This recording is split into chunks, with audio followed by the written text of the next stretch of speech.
Bonjour à tous et puis bienvenue sur l'île d'Oléron, au port de Saint-Denis, sur l'Outrage 2, pour de nouvelles aventures après les congres, après le lieu, après le requin bleu. Là on va s'attaquer à une pêche un petit peu musclée, qui devient de plus en plus celle du thon rouge au brumé. Donc maintenant, une fois qu'on a pu finir le briefing, répondre aux questions, dernière question, le réglage des harnais baudriers, chose super importante. On va pouvoir commencer à mettre en place en gros le chantier, l'amorçage, mais aussi il y a deux pêcheurs qui vont essayer de pêcher des vifs. Alors on peut trouver du maquereau, on peut trouver du chinchard, éventuellement des petites bonites, enfin bon bref, tout ce qui est vivant et surtout présent sur la zone peut être intéressant. En fait, on joue sur deux tableaux, la sardine, la base de l'amorçage, mais aussi les vifs présents sur la zone. Alors les mitraillettes qu'on va utiliser, ça va surtout dépendre de la couleur de l'eau. En général, dans les eaux, en général au large, les eaux sont très belles, sont translucides. Translucides pour l'Atlantique. On arrive à avoir rapidement 7, 8, 10 mètres de visibilité. Là, j'utilise des plumes blanches, toutes simples. En général, des petits diamètres de nylon à 30-35 centièmes avec des hameçons numéro 6. Parce qu'en fait, nous, ce qu'on cherche, c'est les thons. Et les postes où on est susceptible de trouver des thons, les maquereaux, il n'y en a pas tant que ça. Et surtout, ils ont relativement peur. Enfin, il faut pêcher relativement fin. La bonne vieille mitraillette avec des hameçons de 2,0 et du 60 centièmes, ça ne fonctionne plus. Donc, on recherche plutôt des petits modèles. Puis, comme je vous disais, soit les plumes blanches traditionnelles dans les eaux claires, éventuellement rouge, orange, dès que les eaux salissent un petit peu quand on a un petit mouvement de houle qui vient teinter l'eau.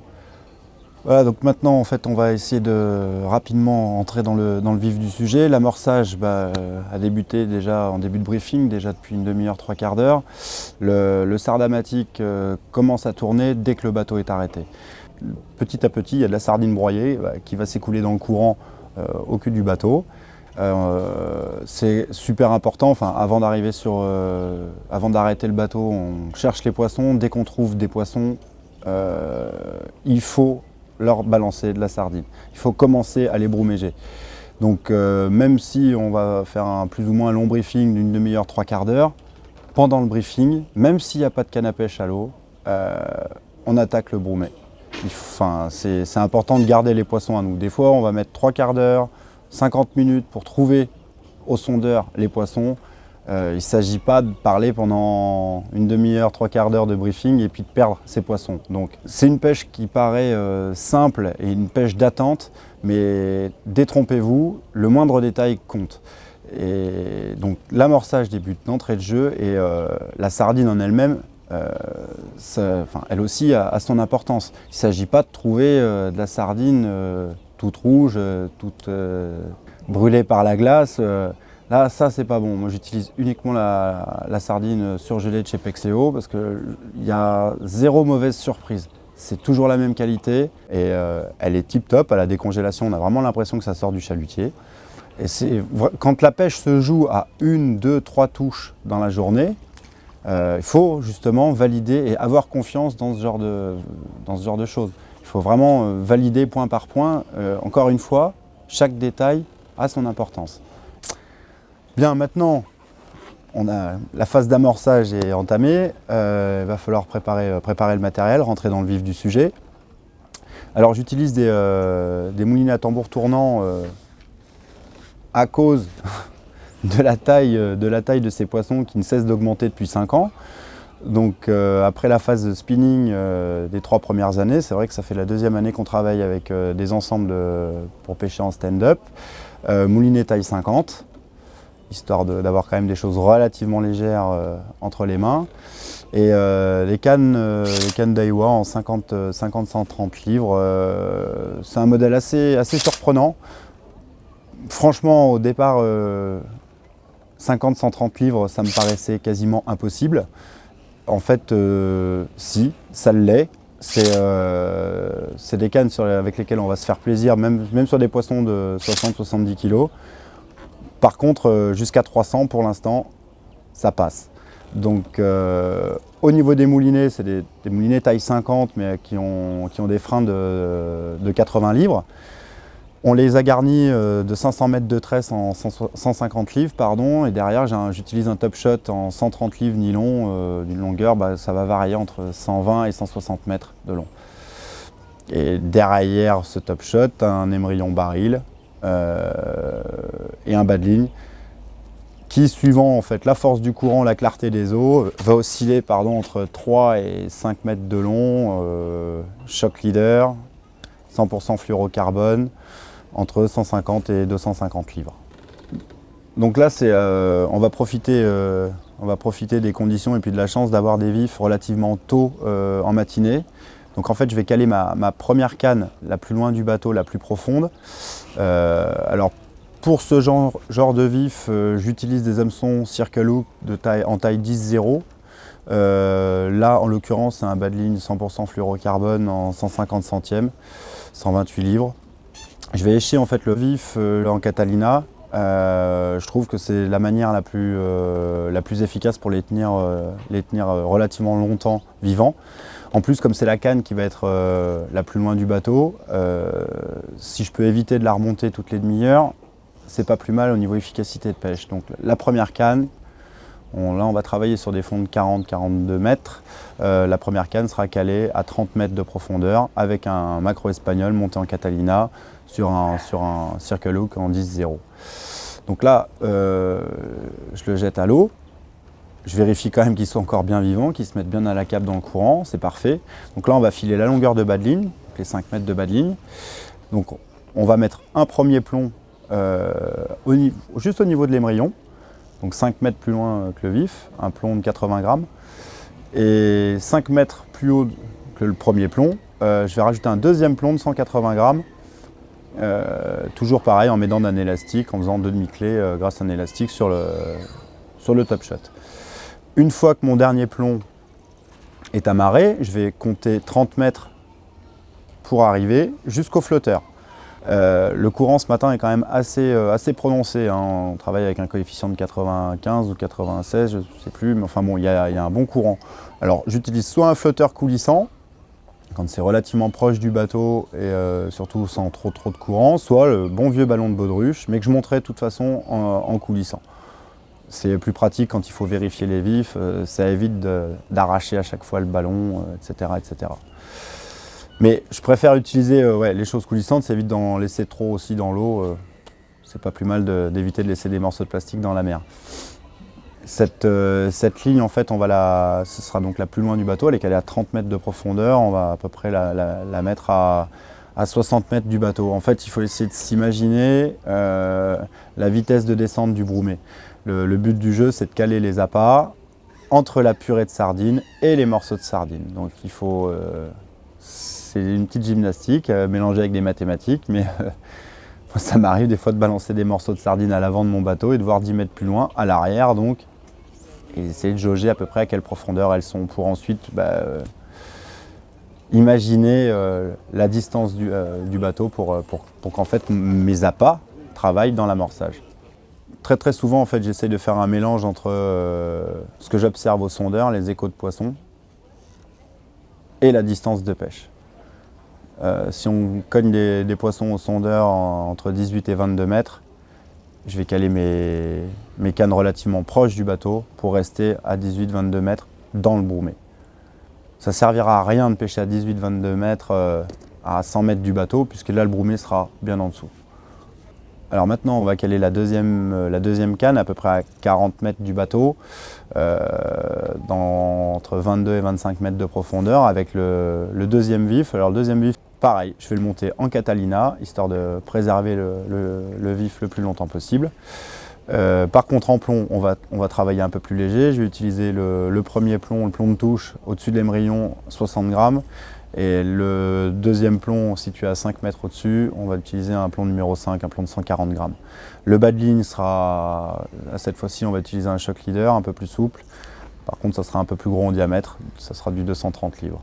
Mais un 230 livres en choc leader sera de toute façon plus nageant, plus souple qu'un 100% fluorocarbone en 128 livres. Donc on joue à la fois sur les diamètres mais aussi la souplesse due au matériau, c'est super important. Là, après, suivant les touches, les refus ou pas, au cours de la marée, on peut éventuellement aussi changer de bas de ligne, affiner, en cas de casse, augmenter, etc., etc. Là, encore une fois, rapport à mon Broomé, on va régler la profondeur du vif à 22 mètres, situé juste en dessous de la thermocline. Et a priori, vu le courant qu'il y a et ma plombée, il faudra que je mette au moins 40 mètres entre ce deuxième flotteur et le bateau pour être situé dans le Broomé. Enfin, on va s'attaquer à la dernière canne, la canne qui va être située la plus proche du bateau. Alors au début, je ne l'aimais pas forcément trop cette canne, parce que quand on ne fait pas attention, c'est pas celle-là qui part.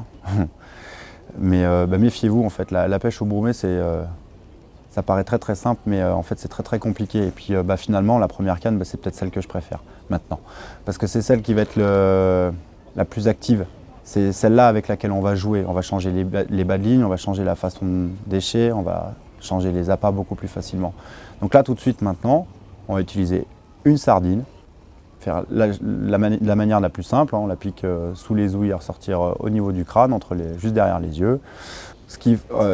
Dans l'échage de la sardine, une des choses très très importantes a priori, c'est éviter le phénomène de vrillage. Donc suivant la force du courant, vous n'allez pas lécher de la même manière. Donc là, il y a quand même pas mal de courant, encore une fois, donc il va falloir vraiment que la sardine reste bien dans l'axe du bas de ligne. Enfin, bas de ligne, hameçon, sardine, tout ça, ça doit être dans l'axe, sinon ça va se mettre à vriller. Même si on a des émerillons, pour dévriller le bas de ligne, ça n'empêchera pas la sardine de faire la toupie. Et là, niveau présentation, comme je dis toujours à mes pêcheurs, la nature fait bien les choses. Si les thons ont un œil, on va dire, quasiment surdimensionné, c'est pas pour rien, ils savent s'en servir. Et quand il n'y a pas de grosse frénésie alimentaire, faut pas jouer. La présentation de l'appât est vraiment super importante. Donc là, on va caler cette sardine à peu près une distance de 20-25 mètres du bateau, une profondeur de 18 mètres juste au-dessus de la thermocline. On va s'aider d'un plomb de touche de 60 grammes. Par contre, le deuxième plomb situé 5 mètres plus haut sera 110 grammes. Donc ça y est, en fait, voilà, maintenant on est calé, les trois cannes sont en pêche. Donc là, il faut faire... ça paraît être une pêche d'attente. Et c'est vrai qu'on peut attendre des heures avant d'avoir éventuellement la touche. Mais il y a plein de petits détails auxquels il faut faire attention. Le sardamatique, il doit toujours être plein. L'amorçage, super important. Les morceaux de sardine, ça, on ne doit pas arrêter non plus. C'est une pêche d'attente, mais attention, méfiance. Il y a 2 cannes pour pêcher les vifs, il y a 3 cannes pour pêcher le thon. En cas de départ, il va falloir vraiment être très très rapide pour ranger tout le matériel. Il faut plus une canne dans l'eau, à part celle où il y a le départ, pour qu'on puisse engager vraiment le combat le plus rapidement possible et surtout dans les meilleures conditions. Donc c'est pour ça que j'aime bien faire un tirage au sort. Au moins, c'est pas une punition. Le pêcheur numéro 1, oui, il est sûr de tenir la canne, évidemment. Le numéro 7, si on a une casse ou un décroché, oui, il ne touchera peut-être pas la canne. Par contre, un poisson de 100 kg, c'est capable de faire tourner les 7 pêcheurs largement. Donc c'est pas une punition, c'est surtout pour que chacun des pêcheurs ait vraiment sa petite mission. Donc le pêcheur numéro 1, lui, il n'a pas le droit de toucher au Broomé, il n'a pas le droit de toucher à la mitraillette non plus. Lui, il doit être prêt, il doit toujours être prêt. Les autres pêcheurs, il va falloir enlever les mitraillettes, relever les canatons, faire sauter les plombs, faire sauter les flotteurs, ranger les bas de ligne pour ne pas se mettre les hameçons dans les pieds. Et là, à ce moment-là, quand le bateau sera vide, prêt, on sera prêt à engager vraiment le combat. Quelqu'un leur file un coup de main là pour démêler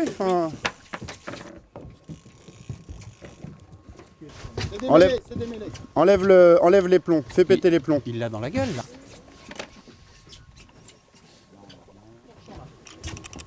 Ouais. Allez, vas-y, péter. Allez, accélère.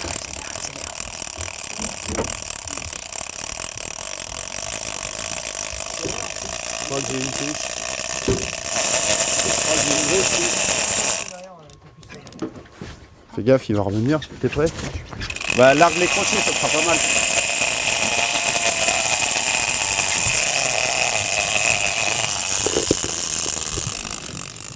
Donc en fait, c'est moi qui vais gérer le départ, le strike du poisson. Une fois que j'aurai ferré le poisson, je vais installer la canne au harnais baudrier du premier pêcheur, que je vais abandonner lâchement, mais bon, il sera accompagné de ses camarades pour lui filer un petit coup de main. Parce que moi, en fait, mon rôle, dès que le poisson est ferré et que, encore une fois, la canne est dans les mains du premier pêcheur, c'est de manœuvrer le bateau, en fait, pour que rapidement, en fait, le pêcheur se retrouve dans la coursive tribord du bateau, juste derrière la porte latérale. Comme ça, moi, ça me permet de faire la barre en jouant sur les deux moteurs, tout en ayant un œil en fait, sur la position du poisson. En fait, je vais chercher à placer le bateau pour que le pêcheur n'ait pas à se déplacer. Il a suffisamment d'efforts à faire sur la canne au harnais pour ne pas avoir en plus à se déplacer. En général, la tresse ou le nylon, si on est sur le top shot, en fait va être dans les 90 degrés arrière du bateau.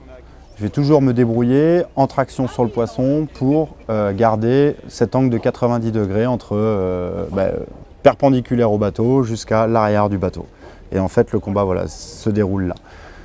Alors en fait depuis 2 ans donc on s'intéresse à ces gros poissons. On est passé en matériel trolling et l'utilisation surtout du harnais baudrier. C'est quand même un outil fantastique. Qui nous permet de mettre en fait, tout le poids du pêcheur en fait, dans le harnais et du coup sur la canne, en pression sur le poisson. Du coup, en fait, sur les phases de rush, quand le poisson va nous arracher 50, 100, 150, 200, 300 mètres, là le pêcheur peut simplement en pliant les genoux mettre tout son poids dans le harnais, sur la canne donc, tout en relâchant les bras. J'insiste sur le fait que c'est super important en fait, de relâcher les bras, justement au contraire se reposer, puisqu'en fait dans cette phase où le poisson va vraiment tirer fort, le poisson lui va se fatiguer. Je vous rappelle que l'utilisation d'un top shot, c'est justement utiliser l'élasticité du nylon pour fatiguer le poisson. Et encore une fois, dans cette phase-là, le pêcheur, lui, il a juste à mettre son poids dans le harnais. Il n'a plus à tirer sur la canne. C'est une phase où lui, il va se reposer. Par contre, ce qui est super important, c'est que dès que le poisson commence à fatiguer, ou en tout cas ralentir, l'après-rush, là par contre, il va falloir exercer une pression constante et la plus forte possible sur le poisson. Parce que si jamais le poisson s'arrête, voire fait demi-tour et capte sur le bateau, là ça crée du mou et c'est comme ça qu'on décroche les poissons. Donc là, c'est pas le plus rigolo, mais cette phase où le poisson fait demi-tour et vient à la rencontre du bateau, elle est usante pour le pêcheur. Parce que là, il va falloir mouliner à fond la caisse pour résorber cette bannière et éviter de le décrocher. Alors moi, je vais essayer de l'aider en prenant de l'angle et en manœuvrant le bateau, des fois en montant jusqu'à 6, 7, 8 nœuds pour résorber cette phase de mou, éviter de décrocher le poisson. Mais c'est vrai que là, le pêcheur, il doit vraiment dépenser beaucoup d'énergie pour mouliner à fond la caisse, en fait, pour résorber ce mou.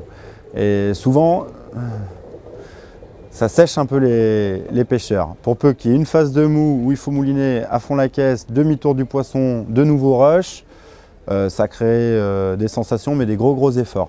Donc là, j'essaie de faire des relais de 8-10 minutes à mes pêcheurs.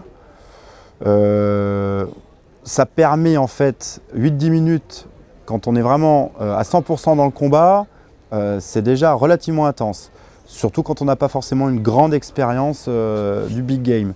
Mais en attendant, 8-10 minutes, ça permet aussi, il y a suffisamment de temps de repos derrière, puisqu'on travaille minimum à 6 voire 7 pêcheurs. Donc il y a suffisamment de temps de repos derrière pour pouvoir reprendre le combat en ayant récupéré vraiment la pleine possession de ses moyens, quoi. Et des tours, on a vu sur des combats qui dépassent les 3 heures, Ouais, bah c'est intéressant quand même d'avoir des pêcheurs frais au bout de 3 heures. Donc, si on reste à 8-10 minutes, en général, derrière, deuxième tour, troisième tour, ça colle. Les gens, enfin les pêcheurs, quand ils rentrent dans le combat, ils sont encore en forme. Par contre, cette phase de changement de pêcheur, qui est relativement fréquente, là c'est un moment qui est un peu chaud.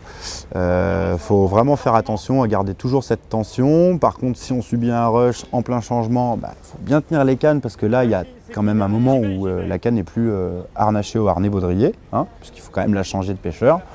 Donc là c'est une phase où moi en général je reste à la barre et c'est deux Z-pêcheurs qui vont larguer l'ensemble canne moulinée du premier pêcheur et qui vont l'installer au deuxième pêcheur. Le deuxième pêcheur, lui, ne doit vraiment pas s'occuper du réglage du harnais baudrier. Le réglage est déjà fait, mais tout ce qui est attache du moulinet, ça c'est les aides à côté pour que ça se passe de la manière la plus rapide et puis de la plus sécurisante. Parce qu'au passage, ça j'ai peut-être oublié de vous en parler, mais moulinet en 50, taille 50, mais avec des freins de 80 livres on n'hésite pas à les utiliser, les freins de 80 livres. C'est-à-dire qu'on entame un combat à 15 kg de frein, mais un vrai 15 kg de frein taré au peson tous les soirs. Et puis on n'hésitera pas à passer en full strike au bout d'une heure et demie de combat.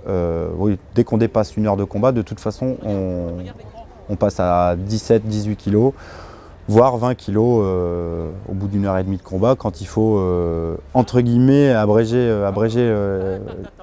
les souffrances, parce qu'en fait le but du jeu, même la réglementation est un peu complexe, mais le but du jeu c'est de pouvoir, quelle que soit la saison, de pouvoir remettre les poissons à l'eau. Plus il y aura de poissons dans l'eau, mieux je me porterai, plus on aura de départ tous les jours. Donc voilà, le but du jeu c'est quand même d'en remettre un maximum à l'eau.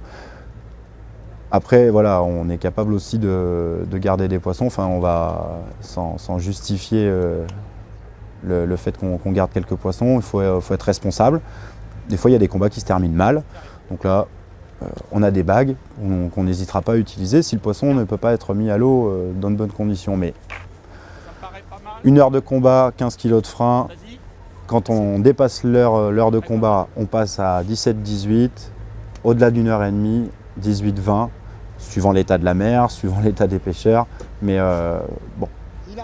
N'hésite pas à mettre du frein. Si justement on est passé entre lignes, c'est pour pouvoir écourter les temps de combat. Donc là, ce premier poisson, c'était un furieux.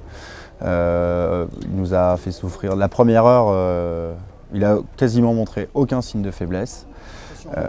Alors c'est vrai que voilà, dès que je dépasse une heure de combat, je préfère augmenter le frein, toujours dans l'objectif de remettre ce poisson à l'eau. Par contre, c'est aussi au risque de ligner un poisson qui sera entre guillemets trop vert, c'est-à-dire qu'il va vous mettre la misère au bateau.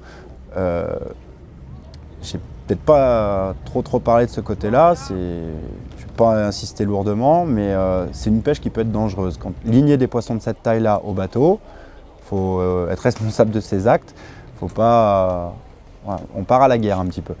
Donc là, ce poisson-là, on l'a ligné au bout d'une heure 35 de combat. Donc la fin du combat s'est déroulée avec 18 kg de frein, 19 kg de frein. Par contre, c'est vrai que le poisson était en pleine forme. Et bon, il a dû toucher au niveau de la coque. Et de toute façon, si on avait voulu vraiment conserver ce poisson, en utilisant une bague, il aurait fallu desserrer le frein et repartir pour au moins un quart d'heure, 20 minutes de combat. Sinon, c'était un poisson qui était dangereux à ligner. Et ce qui est arrivé, moi je ne le regrette pas du tout, parce que bon voilà, 1h35 de combat c'est chouette. Le poisson il était entre guillemets gagné, enfin on l'avait à la main. D'ailleurs, si on avait voulu vraiment faire les méchants, pourquoi pas lui mettre le harpon ou la gaffe, c'était pas un souci. Mais là le but c'était pas, l'équipage m'avait déjà fait part de ses envies et ce poisson était destiné à retourner à l'eau. Donc je préfère ligner un poisson un peu trop tôt au risque de le casser ou de me faire méchamment secouer au lignage, mais ce ne sera pas la première fois. Et en tout cas, il est reparti en pleine forme. Lors de cette première journée, riche en émotions quand même, parce que je ne sais pas combien on a passé d'heures au combat, mais c'était assez violent. J'avais l'honneur et la joie de recevoir des locaux, la fine fleur de l'ostréiculture oléronaise, donc M. Gilardo. Une belle rencontre. C'est rigolo parce que c'est des globetrotters de la pêche. Ils ont pêché des très très beaux poissons un peu partout dans le monde. Mais en fait, on ne se connaissait pas. Et ils étaient relativement surpris de pouvoir se frotter à l'espèce thon rouge juste au petit large de l'île d'Oléron finalement. Et sans passer forcément une dizaine d'heures dans un avion. Non. Le soir, on rentre à la maison. Et on peut se frotter à l'espèce la plus brutale qui puisse exister dans l'eau salée en tout cas. D'ailleurs à ce sujet-là, ça fait 5 ans que je pratique cette pêche, donc je suis novice on va dire par rapport à mes maîtres, à mes papas de la Méditerranée, qui me donnent pas mal de coups de main, au moins par téléphone. Mais en fait c'est vraiment une énorme chance qu'on a là en ce moment, parce qu'en fait d'année en année, le nombre de poissons augmente et surtout la taille n'arrête pas d'augmenter. Alors c'est une chance, mais c'est aussi une sacrée remise en question chaque année où il va falloir extrapoler un petit peu, dire à quelle sauce on va être mangé. Parce que la première année, moi, en fait, où j'ai dit au pop-up, on commence à les voir régulièrement ces thons, faut qu'on les attaque. Il n'y avait pas beaucoup de poissons, des poissons déjà de belle taille moyenne, 50 kg. Moi je vais les attaquer au broumé, alors on m'a pris un peu pour un fou, mais bon, c'est pas grave. J'aime bien les petits challenges comme ça, puis encore une fois, il y a mes papas méditerranéens qui m'ont filé pas mal de tuyaux. Alors la première année, on n'a pas... c'est des bons souvenirs. On n'a pas fondu les plombs, on a dû faire 7 sorties. Sur les 7 sorties, on met 2 poissons quand même à bord, un 47, un 53 kg, c'était énorme. Le premier, je m'en souviendrai toute ma vie. Le premier combat aussi, je vais m'en souvenir toute ma vie, parce que là on les avait attaqués en 60 livres, en spinning. On avait dû rester 2 heures sur un poisson qui nous avait finalement explosé, parce que je pense que les 2 heures, je ne sais même pas s'il avait senti qu'il était piqué finalement ce poisson. C'était déjà un beau poisson, mais bon, c'était rare. Bref, heureux, mais on n'avait vraiment pas tout compris. C'était une pêche d'attente, et d'attente, je ne savais pas ce qu'il fallait faire. Bref, je m'ennuyais finalement des fois. D'année en année, l'ennui il a disparu. Les gros poissons sont devenus de plus en plus gros. La deuxième année, on a dû faire une 13 ou 14 sorties avec des poissons qui dépassaient les 100 kg. Taille moyenne, on va dire 70-80 kg. Déjà des grosses fessées, des combats qui duraient plus d'1 heure, toujours en spinning. Là, par contre, on était en 80 livres. Troisième année, c'est la dernière année en fait où on a travaillé 100% spinning, avec un poisson trophée à 180 kg. Par contre, le gros souci, c'est qu'on a autant de casses que de poissons lignés au bateau. Donc là, déjà, avant d'attaquer la 4e saison, fallait se poser les bonnes questions. Donc on avait toujours notre jeu de canne en 100 livres Canajig qui était prêt, le jeu de canne de l'année précédente. Par contre, c'est là où j'avais commencé à penser trolling. J'avais investi dans deux ensembles trolling pour faire face à cette progression, cette augmentation de taille constante, d'année en année. Et c'est vrai que de mémoire, on a dû faire 3 sorties en spinning sur cette 4e saison. Sur 3 sorties, on doit prendre 7 départs. Sur 7 départs, on doit en mettre 1 au bateau. Et sinon, les autres... Puis bon, pas mal de déboires aussi, même les constructeurs de moulinets ont dit stop, Sébastien t'exagères, c'est pas fait pour ton utilisation. Et encore une fois, je précise, mon utilisation c'est 20, 25, 30 sorties uniquement dédiées au thon. Donc là, faut utiliser du matériel un peu plus lourd, et c'est pour ça que dès la 4e sortie l'année dernière, je suis passé sur du matériel trolling. Mais même ce matériel trolling, lui aussi il est voué à évoluer, parce que le matériel que j'utilisais l'année dernière, il a été entre guillemets dépassé par la taille de ces poissons qui augmentent d'année en année. L'année dernière on fait 2 poissons énormissime. On fait un 230 kg, on fait un 190. Et puis allez, pour ne pas les vexer, on doit faire 3 poissons autour de 180 kg. Il y a eu des bonnes parties de rigolade, mais des beaux combats, vraiment des jolis combats. Et alors cette année, on a attaqué un petit peu sur les chapeaux de roue avec des poissons. Ouais, ça dépasse même mes attentes, mes objectifs. L'une des premières, je crois que ça va être la quatrième journée de la saison numéro 5 cette année donc. On attelle 2 parpaings de l'espace, un premier poisson estimé à 3 mètres, 3 mètres 15 pour 300 kg, qu'on a aligné à plat le long du bateau. C'était simplement un moment magique. Moment magique parce qu'on a eu aussi un peu de chance. Il faisait un temps magnifique, de toute beauté, la mer plate, un équipage plus que motivé, avec du gabarit, des costauds, 8 au relais, 2h05 de combat, et ouais, un poisson que j'oublierai jamais, comme tout plein d'autres, mais celui-là, il était quand même sympa. Derrière, on renquille un combat de 2 heures et des brouettes. Alors lui, par contre, on ne l'a jamais vu. Plus gros, moins gros, je sais pas, je vais pas m'amuser à tirer des plans sur la comète, sachant que 2 poissons de même taille, de même poids peuvent faire des combats complètement différents. Donc faut pas trop s'amuser à annoncer des poids tant qu'on n'a pas vu avec du Mickey. En tout cas, dès la 4e sortie, hop, attention.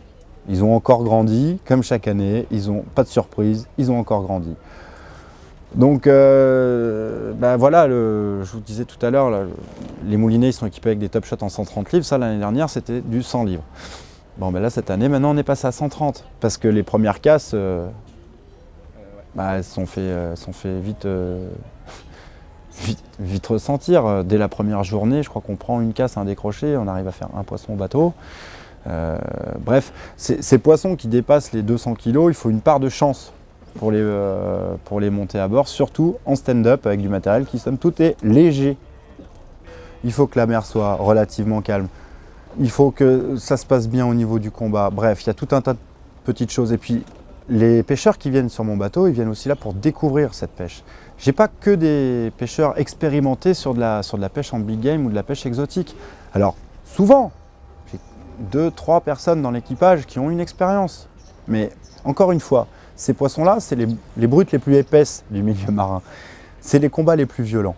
Donc, faut rester humble. La semaine dernière, on fait un poisson de 250 kg en 3h20 de combat. Bref, ce poisson, on l'a ligné. Alléluia. Mais faut pas faire trop les malins.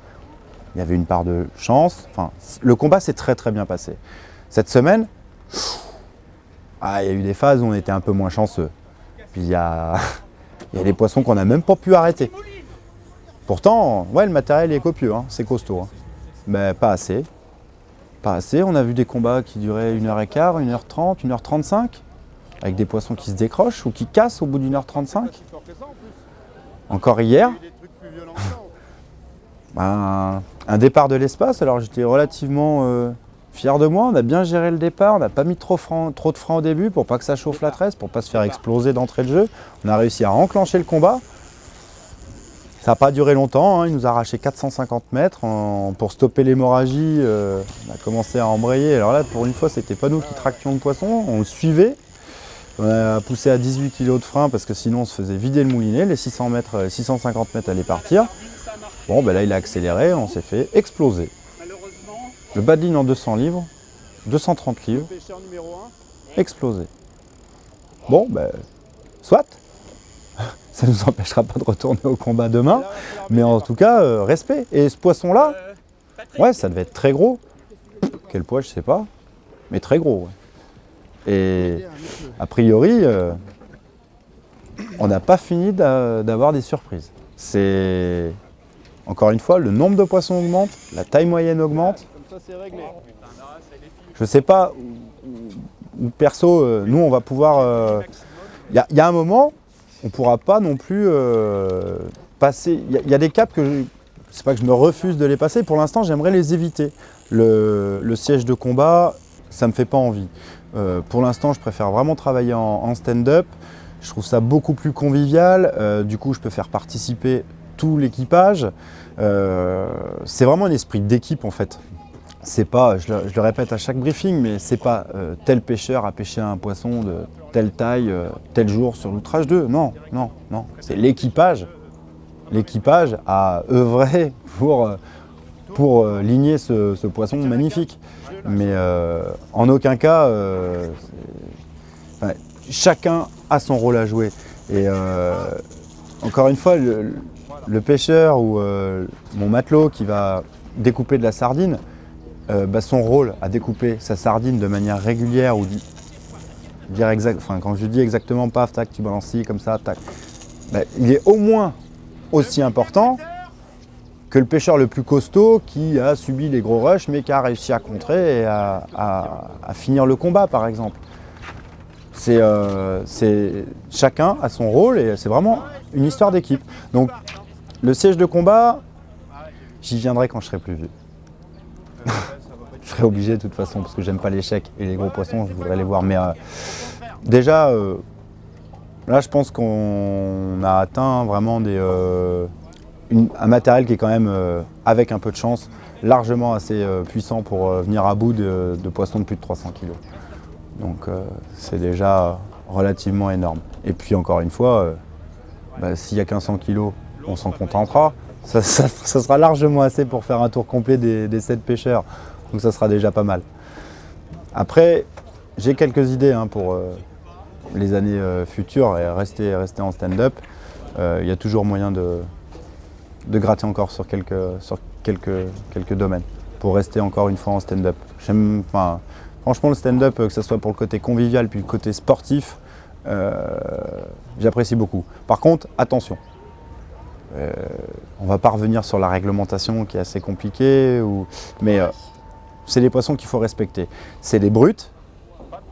J'ai jamais vu un poisson qui était capable de tirer aussi fort. Par contre, c'est paradoxal ce que je vais vous dire, mais c'est une brute mais qui est super fragile. Alors respectez-les. C'est super fragile. C'est tellement capable de tout donner pendant le combat. Non, je suis désolé, mettre un lasso autour de la queue d'un poisson qu'on veut éventuellement remettre à l'eau sur des poissons qui dépassent les 50 kg, c'est pas une grande idée. Ou alors il faut vraiment avoir un équipage de compète pour prendre en même temps la tête et la queue pour pas lui faire subir trop de contraintes. Mais encore une fois, moi, avec des gens qui ne sont pas forcément super initiés et vraiment dans l'optique de remettre les poissons vraiment en forme, vu la taille moyenne des poissons qui est au-delà des 100 kg, moi les poissons ils restent dans l'eau, je les décroche dans l'eau, ça se passe très très bien comme ça. On met une petite bouffinette sur le museau histoire de les choquer qui repartent entre les flotteurs. Et ça c'est un pied monstrueux. Moi je touche plus la canne depuis 2 ans. Avant, quand on travaillait en spinning, des fois je leur filais un petit coup de main en guise d'impact player, histoire de leur mettre un petit peu, faire reposer un petit peu l'équipage et puis mettre un petit coup au poisson. Maintenant c'est fini. Depuis que les gars sont équipés en trolling, moi je touche plus aux cannes. Je me régale par contre à faire la barre, le placement du bateau, ça je me régale. Des fois je me pose encore des questions sur la façon de faire, suivant les combats, mais c'est un apprentissage qui n'est pas encore terminé, ça fait que 5 ans. Mais encore une fois, voilà, abréger les combats, les remettre à l'eau le plus vite possible, ça c'est ma ligne de foi.